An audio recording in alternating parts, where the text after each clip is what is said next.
Saudara-saudara, senang berjumpa kembali dalam kebaktian Minggu Prapaskah ketiga ini.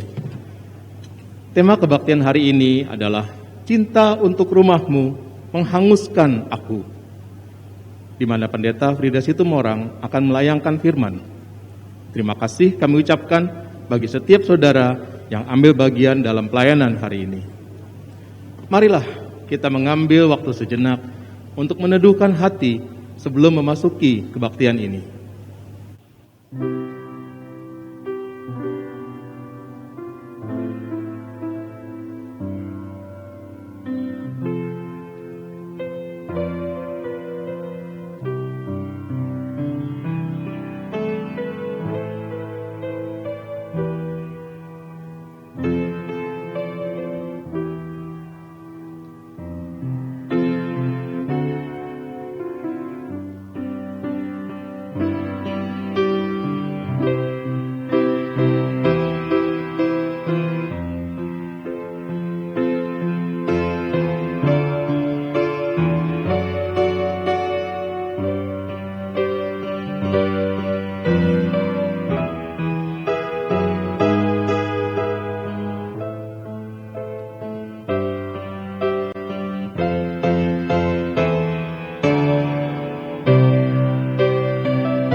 Marilah kita nyalakan 3 lilin di Minggu Prapaskah ketiga ini.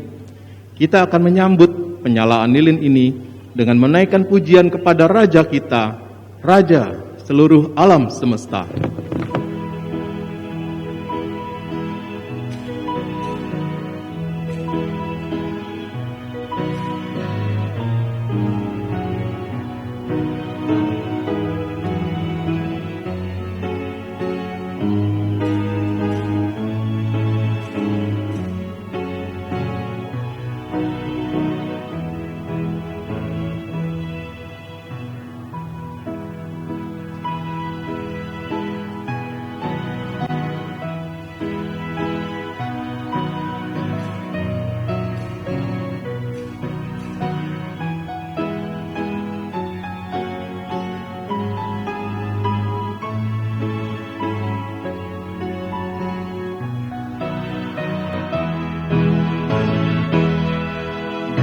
Bumi dan langit pujilah yang tinggi dan kudus, firman-Nya maha mulia dan jalan-Nya tentu.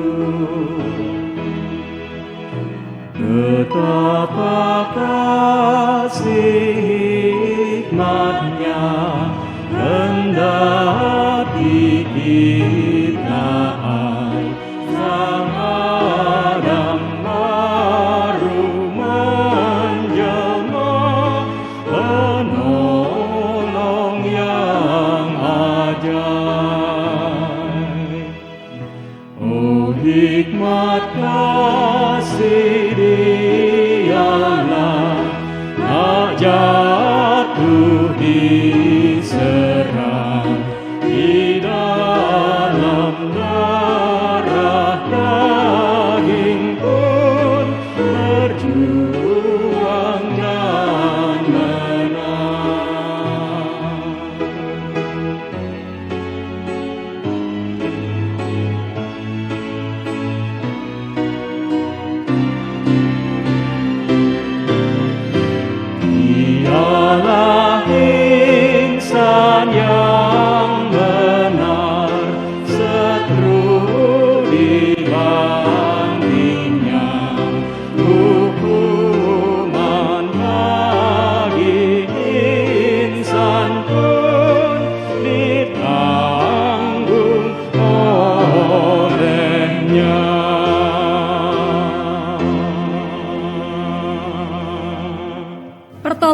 kita adalah dalam nama Tuhan yang menjadikan langit dan bumi.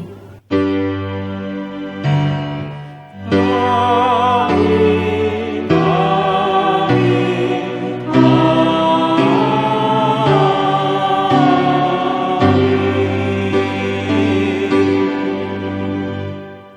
Tuhan beserta saudara. Dan beserta saudara juga. Umat yang dikasihi Tuhan, dalam minggu Prapaskah ketiga ini kita diajak berefleksi dari kisah Yesus yang marah di bait Allah. Ia memporak-porandakan meja penukar uang dan para pedagang hewan persembahan pun diusirnya. Karena di sana bersembunyi ketidakadilan yang mengatasnamakan ibadah kepada Tuhan. Apakah Yesus juga akan marah ketika ia melihat bagaimana kita menghidupi ibadah kita? Marilah kita merenungkannya secara pribadi.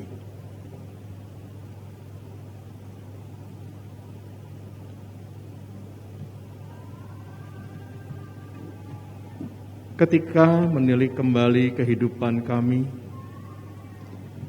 sungguh tertunduk malu karena dosa dan pelanggaran kami. Ibadah-ibadah kami terkadang berhenti pada ritual. Kami abai mewujudkannya dalam keseharian. Di rumah-Mu kami bersyukur. Di kehidupan kami bersungut. Di rumah-Mu kami mendengar kehendak-Mu. Di kehidupan kami melakukan kehendak kami. Di rumah-Mu kami mengaku dosa. Di kehidupan kami berlaku dosa. Di rumah-Mu kami menerima pengampunan. Di kehidupan kami enggan memberi pengampunan. Ya Allah, Sang Pemurah dan Pengampun, berbelas kasihlah kepada kami, umat yang berdosa ini.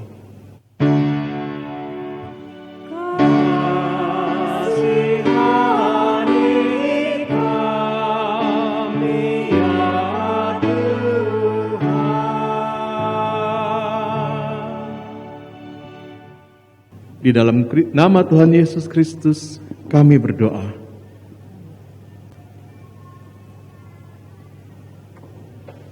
Dengarkanlah berita anugerah yang disampaikan kepada setiap kita yang mengakui dosanya dengan sungguh-sungguh. Dalam Yesaya 44 ayat 22 tertulis, Aku telah menghapus segala dosa pemberontakanmu seperti kabut diterbangkan angin, dan segala dosamu seperti awan yang tertiup. Kembalilah kepadaku, sebab aku telah menebus engkau.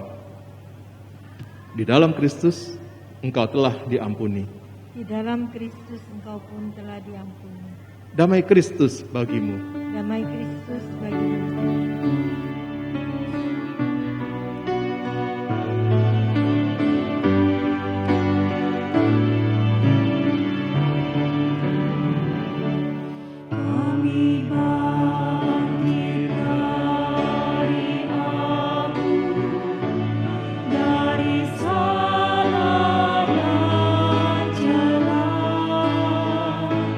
Bangkit lagi dari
ciptaan baru.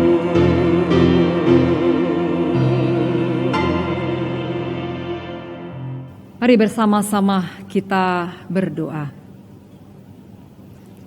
Bapa dalam Tuhan kami Yesus Kristus, kami sungguh bersyukur kepadamu untuk kasih setiamu yang tak pernah habis-habisnya.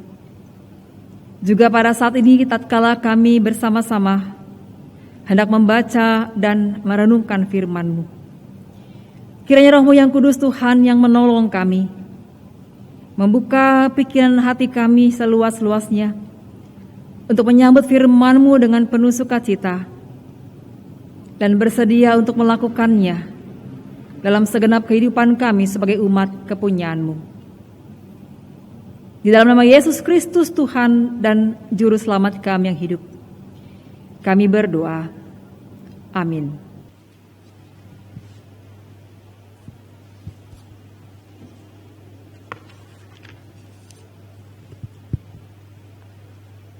Bacaan pertama diambil dari kitab Keluaran 20 ayat 1 sampai 17.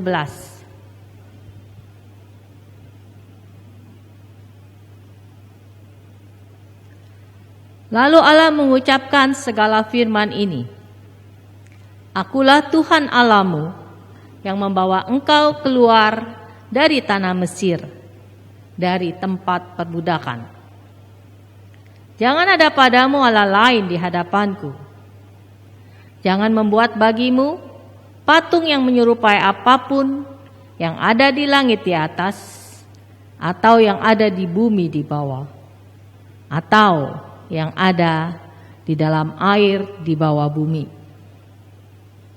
Jangan sujud menyembah kepadanya atau beribadah kepadanya, sebab aku, Tuhan Allahmu, adalah Allah yang cemburu, yang membalaskan kesalahan bapa kepada anak-anaknya, kepada keturunan yang ketiga dan keempat dari orang-orang yang membenci aku.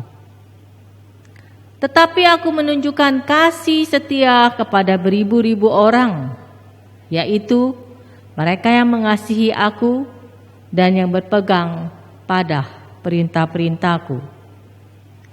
Jangan menyebut nama Tuhan Allahmu dengan sembarangan, sebab Tuhan akan memandang bersalah orang yang menyebut namanya dengan sembarangan.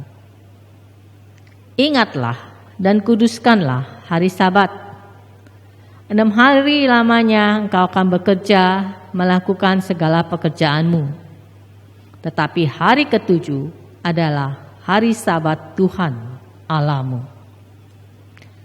Maka jangan melakukan sesuatu pekerjaan, engkau atau anakmu laki-laki atau anakmu perempuan, atau hambamu laki-laki atau hambamu perempuan, atau hewanmu, atau orang asing yang di tempat kediamanmu. Sebab 6 hari lamanya Tuhan menjadikan langit, bumi, laut, dan segala isinya, dan Dia berhenti pada hari ke-7. Itulah sebabnya Tuhan memberkati hari Sabat dan menguduskannya. Hormatilah ayahmu dan ibumu, supaya lanjut umurmu di tanah yang diberikan Tuhan Allahmu kepadamu. Jangan membunuh, jangan berzina, jangan mencuri, jangan mengucapkan saksi dusta tentang sesamamu. Jangan mengingini rumah sesamamu. Jangan mengingini istrinya, atau hambanya laki-laki, atau hambanya perempuan, atau lembunya, atau keledainya, atau apapun yang dipunyai sesamamu. Demikianlah sabda Tuhan. Syukur kepada Allah.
kepada hari tentang perbuatanmu.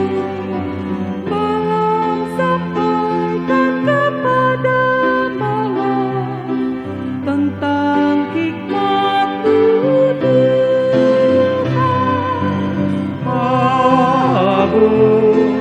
Agung karya-Mu ya Tuhan, biarlah ucapanku naik kepadamu. Walau tak ada berita dan kata, tak terdengar suara mereka, namun gemanya terus terpencar sampai ke ujung dunia, dan perkataan mereka sampai di ujung-ujung bumi. Agung, agung karya-Mu ya Tuhan, biarlah ucapanku naik kepadamu. Bagai pengantin keluar kamarnya, girang bagaikan pahlawan perang. Matahari terbit dari timur dan terbenam di barat, dan segenap bumi disinari oleh kehangatanmu. Agung, agung karya-Mu ya Tuhan, biarlah ucapanku naik kepadamu. Taurat-Mu Tuhan betapa sempurna, jiwaku disegarkan olehnya. Titah-Mu Tuhan tetaplah teguh, hatiku pun bersuka. Hukum Tuhan itu suci murni, mataku pun bercahaya. Agung, agung karya-Mu ya Tuhan, biarlah ucapanku naik kepadamu. Yang berpegang teguh pada Taurat-Mu akan mendapat upah yang besar. Bebaskanlah aku dari yang sesat, yang tak aku sadari.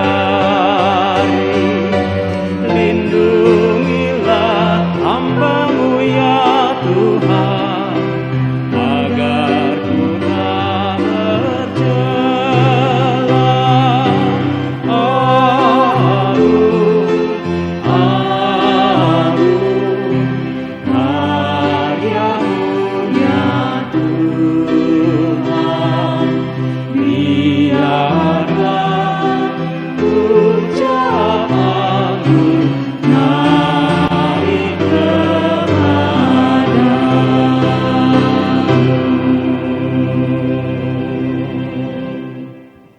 Bacaan kedua dari surat 1 Korintus 1 ayat 18 sampai 25.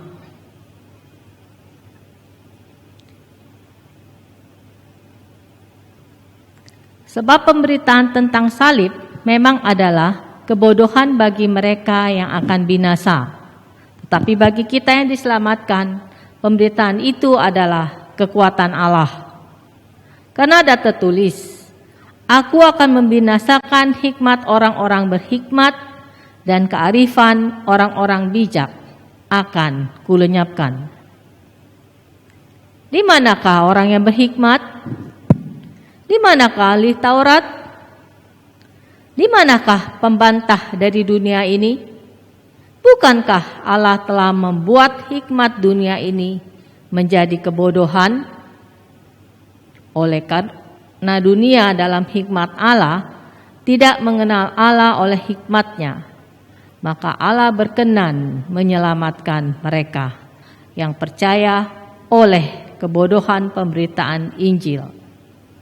Orang-orang Yahudi menghendaki tanda dan orang-orang Yunani mencari hikmat. Tetapi kami memberitakan Kristus yang disalibkan. Untuk orang-orang Yahudi, suatu batu sandungan, dan untuk orang-orang bukan Yahudi, suatu kebodohan. Tetapi untuk mereka yang dipanggil, baik orang Yahudi maupun orang bukan Yahudi, Kristus adalah kekuatan Allah dan hikmat Allah. Sebab yang bodoh dari Allah lebih besar hikmatnya daripada manusia, dan yang lemah dari Allah lebih kuat daripada manusia. Demikianlah sabda Tuhan. Syukur kepada Allah. Injil Tuhan kita Yesus Kristus menurut Yohanes pasal 2 ayat 13 sampai 22.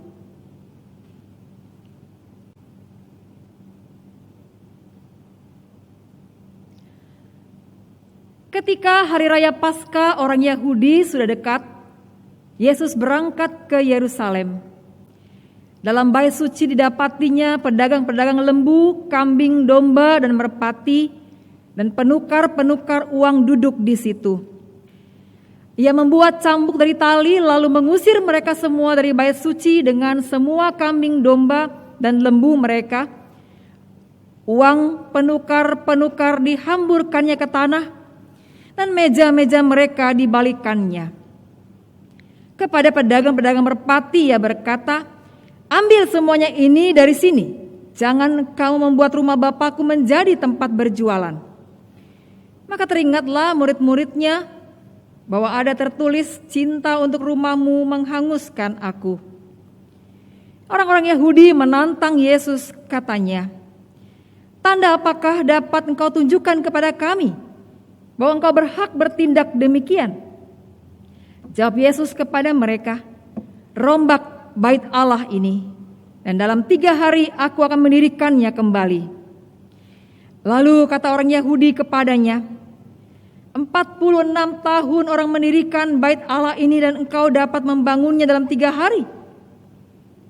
Tetapi yang dimaksudkannya dengan bait Allah ialah tubuhnya sendiri.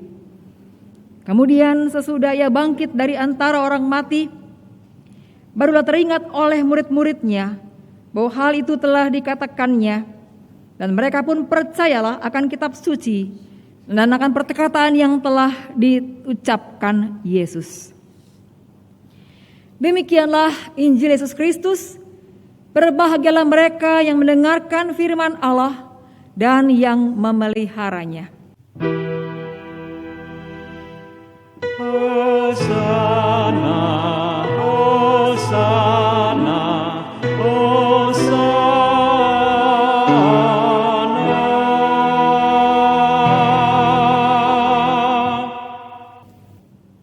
Berjualan di bait Allah, bolehkah? Salahkah?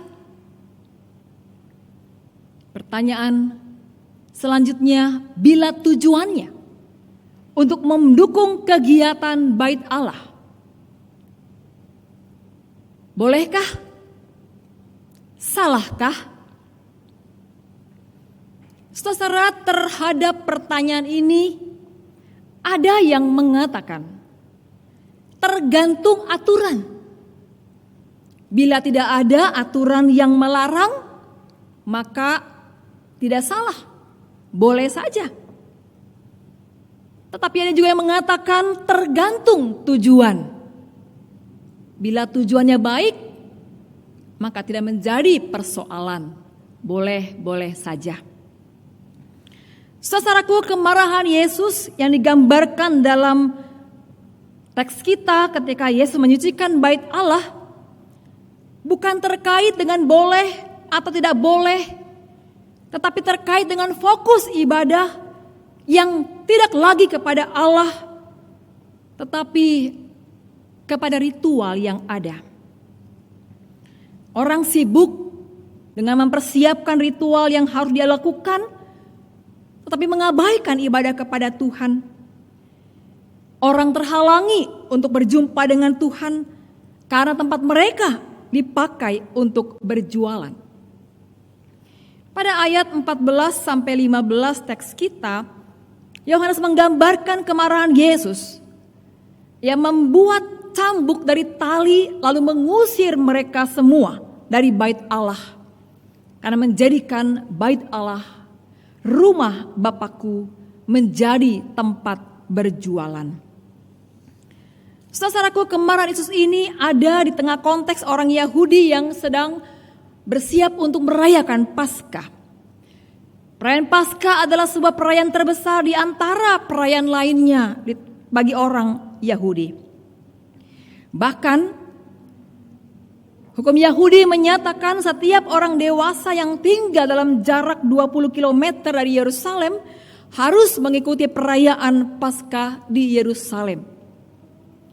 Tetapi pada saat itu ternyata banyak orang Yahudi dari seluruh dunia dan juga para peziarah yang datang ke Yerusalem untuk merayakan Paskah. Dan pada saat itu setiap orang Yahudi yang berumur 19 tahun ke atas membayar pajak bait Allah dengan menggunakan uang shekel Galilea karena dianggap bersih.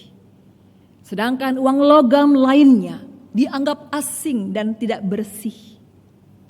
Uang asing dapat dipakai untuk membayar hutang manusiawi, tetapi tidak untuk membayar hutang kepada Allah. Apa akibatnya dengan situasi dan kondisi yang demikian? Terjadilah transaksi penukaran uang dari mata uang yang lain, mata uang asing kepada mata uang shekel yang dipakai di bait Allah. Penukaran uang terjadi bukan dengan cara yang jujur, melainkan meraup keuntungan yang begitu besar. Dan bukan hanya itu terjadi pada para penjual atau penukar uang, tetapi hal itu juga menunjuk kepada tindakan korup para imam di bait Allah, terutama imam besar. Ketamakan dan kerakusan untuk meraup keuntungan datang dari orang-orang yang mereka ambil dari orang-orang yang datang beribadah kepada Allah di bait suci. Penukaran uang, pembelian korban-korban persembahan, apakah itu merpati ataupun juga domba, lembu, sapi, dan sebagainya. Banyak orang datang dari berbagai tempat pada jarak yang amat jauh. Mereka tidak memakai uang shekel sebagai uang yang mereka gunakan dalam keseharian, dan sehingga karena itu mereka harus menukarnya di bait Allah untuk dijadikan persembahan ataupun pajak kepada bait Allah. Mereka juga tidak membawa hewan untuk korban, sehingga mereka harus membeli di situ. Saudaraku yang Tuhan Yesus kasihi, melihat situasi dan keadaan yang terjadi pada bait Allah, Yesus menunjukkan ekspresi marahnya dengan membuat cambuk dari tali. Keterangan ini hanya ada dalam Injil Yohanes. Menurut beberapa penafsir, membuat cambuk dari tali ini membutuhkan konsentrasi dan waktu waktu yang agak panjang. Dan hal ini hendak mengatakan dua hal. Yang pertama, kemarahan Yesus adalah kemarahan atau hukuman yang diberikan karena kasih yang mau menyelamatkan. Bukan untuk menghancurkan, bukan untuk menyakiti, tetapi justru karena kasih yang mau menyelamatkan. Dan yang kedua, kemarahan Yesus karena mereka berfokus pada memberikan korban persembahan tetapi tidak melakukan ibadah yang benar, ibadah yang sesungguhnya yang dikehendaki oleh Allah dalam kehidupan mereka. Menarik kita melihat struktur bait Allah. Bait Allah mempunyai beberapa halaman, mulai dari yang paling luar sampai yang paling dalam. Secara berurutan terdapat halaman orang yang disebut orang-orang kafir, mereka adalah orang-orang non-Yahudi. Lalu ada halaman perempuan, kemudian halaman orang Israel, dan kemudian halaman para imam. Tahukah saudara di mana kegiatan jual beli itu berlangsung? Semua kegiatan jual beli tersebut terjadi di halaman orang kafir atau orang-orang bukan Yahudi. Bisa kita bayangkan, tidak ada tempat untuk orang kafir beribadah, berdoa dan berhubungan dengan Allah karena halaman dipakai untuk berjualan. Para pedagang berjualan di area yang digunakan, yang biasa digunakan untuk orang-orang non-Yahudi untuk beribadah. Mereka mengganggu ibadah orang-orang non-Yahudi. Saudaraku, ketika Yesus marah dengan semua keadaan ini, reaksi apa yang muncul terhadap tindakan Yesus itu? Yang pertama, reaksi dari para murid pada ayat 17, tindakan Yesus mengingatkan mereka kepada tulisan dalam Mazmur 69 ayat 9, cinta untuk rumahmu menghanguskan aku. Rumahmu menunjuk pada kesetiaan kepada Allah. Ketika ayat ini muncul dalam ingatan mereka, maka itu menunjuk kepada keyakinan bahwa Yesus adalah Mesias. Dia adalah yang diurapi oleh Allah.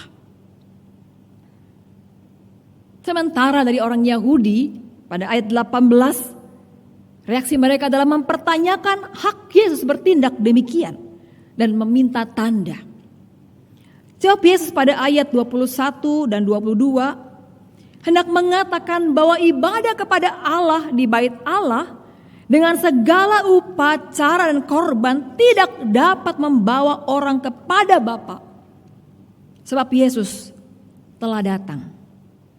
Janji Yesus adalah, aku akan memberikan kamu sebuah jalan untuk datang kepada Allah tanpa upacara dan usaha manusia. Aku telah datang untuk merubuhkan bait Allah di Yerusalem dan menjadikan seluruh dunia ini bait suci, di mana manusia dapat mengetahui kehadiran Allah yang hidup dan merasakan dan mengalaminya. Atau dengan kata lain, hubungan umat dengan Allah, keberadaan umat di hadapan Allah, dan pendekatan umat kepada Allah sama sekali tidak bergantung pada sesuatu apapun yang bisa dibuat oleh tangan manusia, melainkan oleh karya penyelamatan yang dikerjakan oleh Yesus. Umat yang dikasihi Tuhan, kita diingatkan dan diteguhkan kembali pada hari ini di Minggu Prapaskah yang ketiga, lewat peristiwa pembersihan di bait Allah yang Yesus lakukan. Agar hidup kita dalam ibadah yang benar di hadapan Allah. Ibadah yang benar di hadapan Allah adalah ibadah dalam relasi dengan Allah dan sesama. Dan karena itu, fokus dari keuntungan yang didapat sehingga menghalalkan segala cara sebagaimana terjadi di bait Allah harus berubah kepada fokus untuk mempersembahkan hati dan hidup kepada Allah. Dalam Roma 12 ayat 1 dikatakan, karena itu saudara-saudara demi kemurahan Allah aku menasihatkan kamu supaya kamu mempersembahkan tubuhmu sebagai persembahan yang hidup, yang kudus, yang berkenan kepada Allah, itu adalah ibadahmu yang sejati. Yang kedua, ubahlah fokus dari ritual semata, namun mengabaikan hidup keseharian, kepada ritual yang terwujud dalam kasih dan kepedulian kepada sesama. Jadilah jembatan atau jalan untuk menolong sesama berjumpa dengan Tuhan dan mengalami sukacita akibat perjumpaan itu. Mengalami keselamatan karena menerima anugerah Kristus. Dan tatkala kita melakukannya, maka sesungguhnya itulah ibadah yang berkenan kepada Allah. Dalam beberapa bagian pengalaman orang-orang Israel ketika beribadah kepada Allah, kita belajar. Misalnya dalam kitab Yesaya, ketika Tuhan melihat dan menilai ibadah mereka, bahkan korban-korban yang mereka bawa. Firman Tuhan lewat Nabi Yesaya mengatakan, untuk apa korbanmu yang banyak? Aku sudah jemu akan korban-korban bakaran berupa domba jantan dan akan lemak dari anak lembu kegemukan. Darah lembu jantan dan domba-domba jantan dan kambing jantan tidak kusukai. Apabila kamu datang untuk menghadap di hadiratku, siapakah yang menuntut itu daripadamu? Bahwa engkau menginjak-injak pelataran bait suciku. Dan kata Tuhan, yang aku inginkan adalah, basuhlah, bersihkanlah dirimu, jauhkanlah perbuatan-perbuatanmu yang jahat dari depan mataku. Berhentilah berbuat jahat, belajarlah berbuat baik, usahakanlah keadilan, kendalikanlah orang kejam, belalah hak anak-anak yatim, dan perjuangkanlah perkara janda-janda. Demikian diungkapkan dalam kitab Yesaya pasal 1 ayat 11 sampai 17. Dalam kitab Yesaya pasal 58, firman Tuhan datang kepada umat Israel untuk melihat bagaimana mereka melaksanakan puasa yang palsu. Puasa adalah bagian dari ibadah orang-orang Yahudi. Dan inilah kata firman Tuhan lewat Nabi Yesaya. Sesungguhnya pada hari puasamu engkau masih tetap mengurus urusanmu, dan kamu mendesak-desak semua burumu. Sesungguhnya kamu berpuasa sambil berbantah dan berkelahi, serta memukul dengan tinju dengan tidak semena-mena. Inilah puasa yang kukehendaki, firman Tuhan. Ialah supaya engkau membuka belenggu-belenggu kelaliman dan melepaskan tali-tali kuk. Supaya engkau memerdekakan orang yang teraniaya dan mematahkan setiap kuk. Supaya engkau memecah-mecah rotimu bagi yang lapar dan membawa ke rumahmu orang miskin yang tak punya rumah. Dan apabila engkau melihat orang telanjang, supaya engkau memberi dia pakaian dan tidak menyembunyikan diri terhadap saudaramu. Apabila engkau tidak lagi mengenakan kuk kepada sesamamu dan tidak lagi menunjuk-nunjuk orang dengan jari dan memfitnah. Apabila engkau menyerahkan kepada orang lapar apa yang kau inginkan sendiri dan memuaskan hati orang yang tertindas, maka itulah yang membuat aku berkenan kepadamu. Saudaraku, dari beberapa hal ini nampaklah bagi kita bahwa ibadah yang berkenan kepada Allah, ibadah yang sesuai dengan yang diinginkan Allah, ibadah yang berkenan di hati Allah adalah tatkala kita ada dalam relasi yang benar dengan Allah dan menjadikan diri kita sebagai jalan, sebagai jembatan untuk orang lain juga boleh merasakan dan mengalami relasi yang benar dengan Allah. Mereka mengalami sukacita untuk anugerah Allah yang mereka terima dalam keselamatan yang Allah berikan. Mereka boleh mengalami sukacita akibat perjumpaan itu dan merasakan kebaikan dan anugerah Tuhan. Yesus sangat marah ketika upaya untuk dapat terjadinya perjumpaan manusia dengan Tuhan dikotori dengan pikiran, dengan niat hati yang justru merugikan orang lain, menahan langkah orang untuk datang kepada Tuhan dan hanya terfokus kepada kepentingan diri sendiri. Yesus marah ketika upaya perjumpaan dengan Tuhan dihalang-halangi oleh kepentingan diri sendiri dan keinginan untuk meraih keuntungan sebesar-besarnya. Yesus ingin agar perjumpaan dengan Allah terjadi dengan cara yang mudah bagi semua orang, yang nyata bagi setiap orang yang rindu. Dan kita, umat kepunyaannya, dipanggil untuk menjadi jalan, menjadi jembatan agar perjumpaan sesama kita dengan Tuhan terjadi di dalam dan melalui kehidupan kita. Dengan cara seperti itulah, maka ibadah kita menjadi berkenan kepada Allah. Kristus telah datang ke dalam dunia untuk memperjumpakan kita dengan dirinya. Dan biarlah kita juga boleh menjadi jalan bagi perjumpaan sesama kita dengan Tuhan. Tuhan memberkati kita dan memakai kita menjadi berkat bagi sesama. Amin.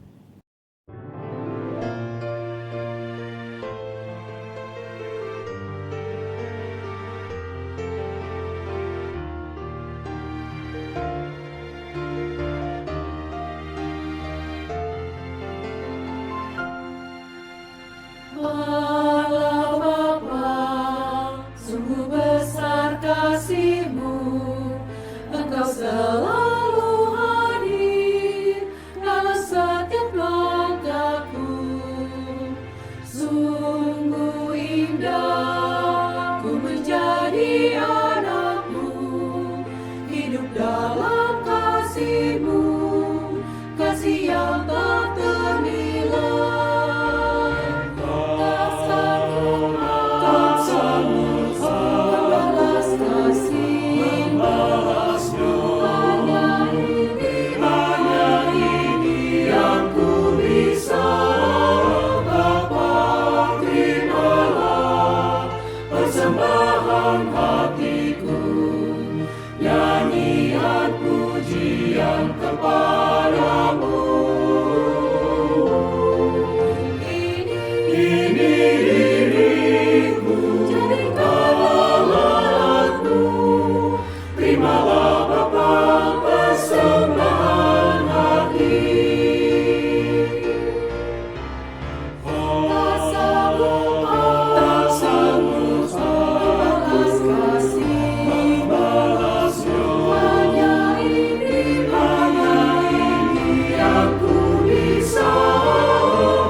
Marilah bersama dengan umat Allah di masa lalu, masa kini, dan masa depan, mengingat janji baptisan kita dengan mengikrarkan pengakuan iman rasuli.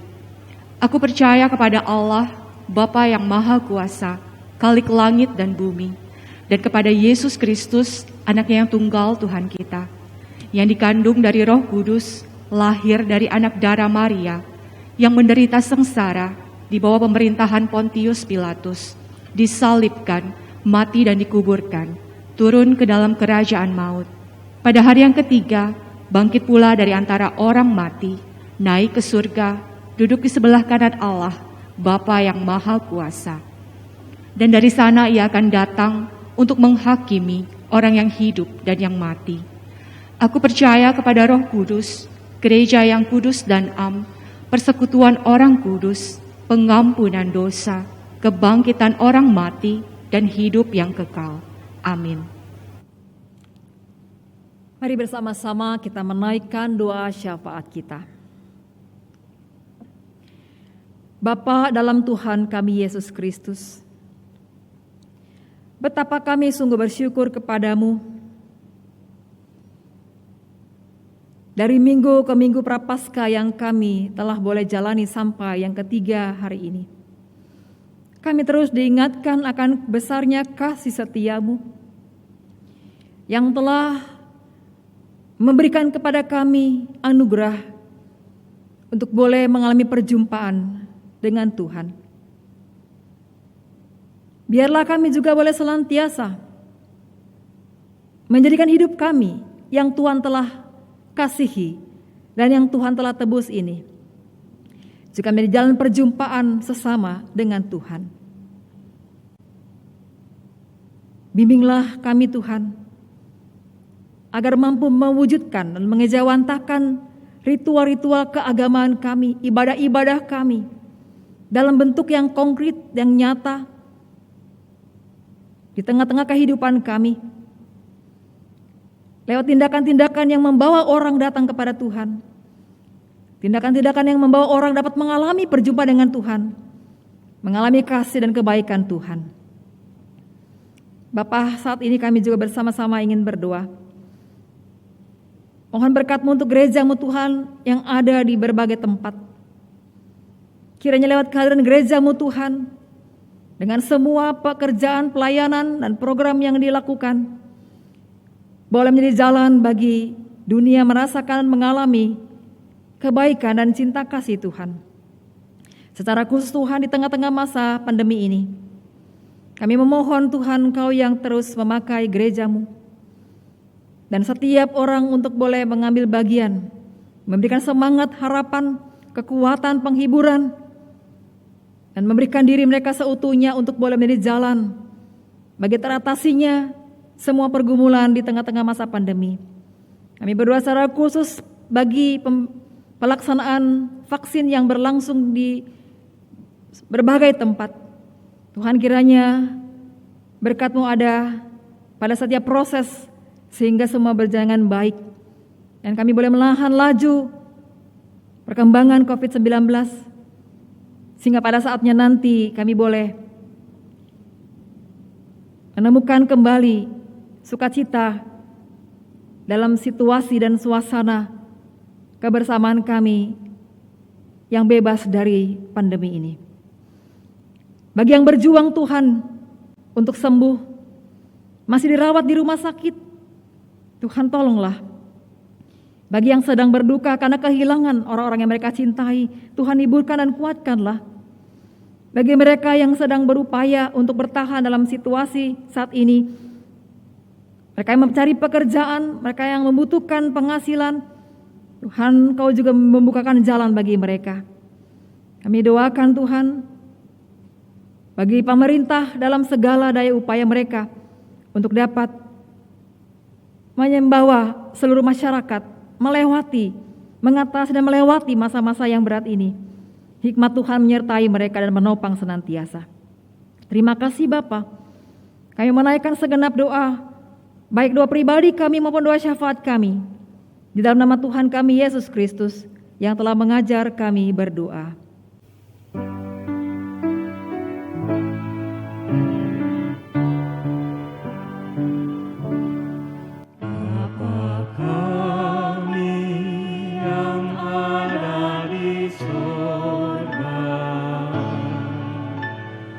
Dari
Dengan hati bersyukur kita memberi. Dengan memberi, hidup kita menjadi semakin bermakna. Roma 12 ayat 1 mengatakan, "Karena itu saudara-saudara, demi kemurahan Allah aku menasihatkan kamu, supaya kamu mempersembahkan tubuhmu sebagai persembahan yang hidup, yang kudus, dan yang berkenan kepada Allah. Itu adalah ibadahmu yang sejati."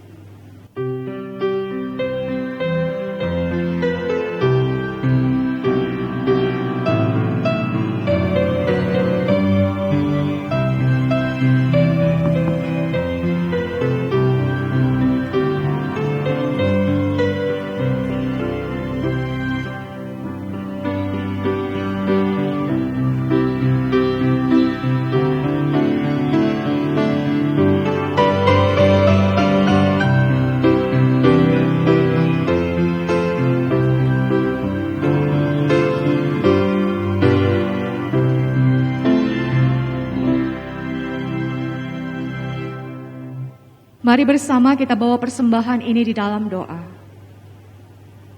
Allah Bapa di dalam surga, kami mengucap syukur dan berterima kasih untuk kasih setia, berkat, dan penyertaan Tuhan di sepanjang kehidupan kami yang kami yakini tidak akan pernah berkesudahan.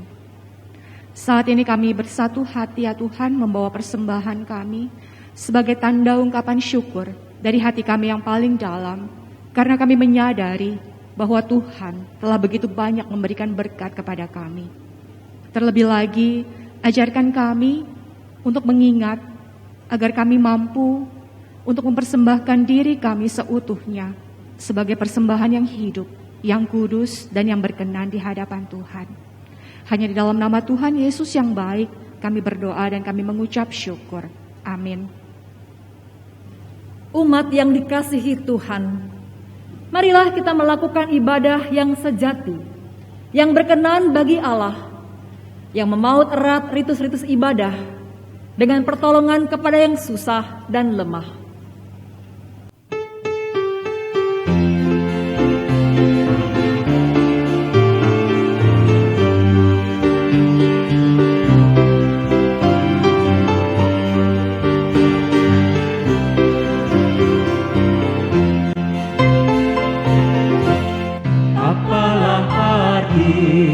Ibadahmu kepada Tuhan, bila tiada rela sujud dan syukur, apalah arti ibadahmu kepada Tuhan, bila tiada hatiku dan syukur. Ibadah sejati jadikanlah persembahan, ibadah sejati kasihilah sesamamu, ibadah sejati yang berkenan bagi Tuhan, jujur dan tulus ibadah murni bagi Tuhan. Marilah ikut melayani orang bergelut, agar iman tetap kuat serta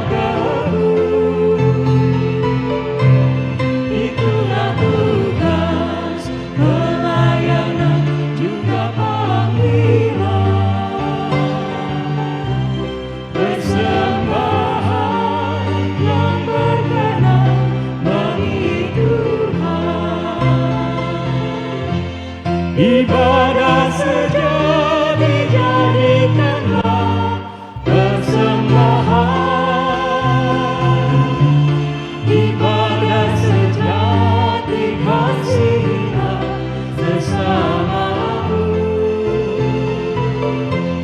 ibadah sejati yang berkenan bagi Tuhan.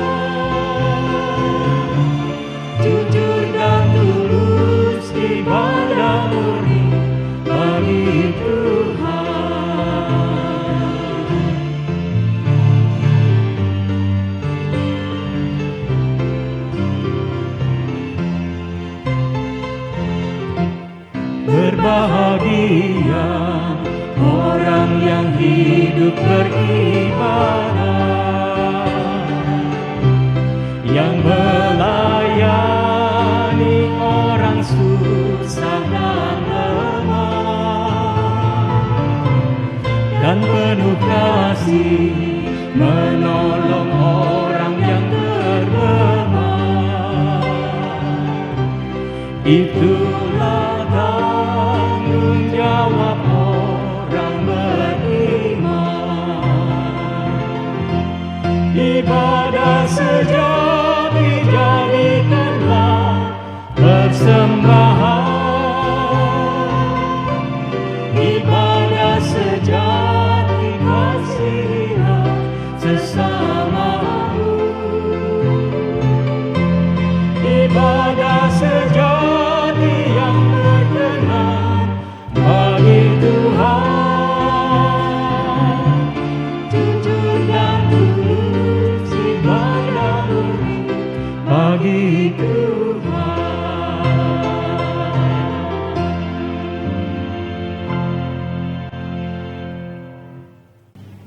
Arahkanlah hatimu kepada Tuhan. Kami mengarahkan hati kami kepada Tuhan. Jadilah saksi Kristus. Syukur kepada Allah, Terpujilah Tuhan. kini dan selamanya. Tuhan berjalan di depanmu, memampukanmu beribadah dalam kelakuan sehari-hari. Tuhan berada di sampingmu, membimbing agar jalanmu tak serong. Tuhan ada di hatimu untuk menenangkan engkau menghadapi tantangan dan cobaan. Kiranya Allah Trinitas senantiasa merangkulmu hari ini, esok, dan untuk selamanya.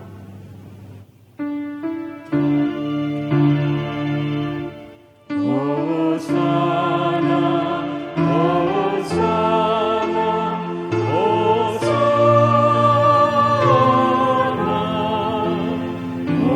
Hosana, Hosana, Hosana,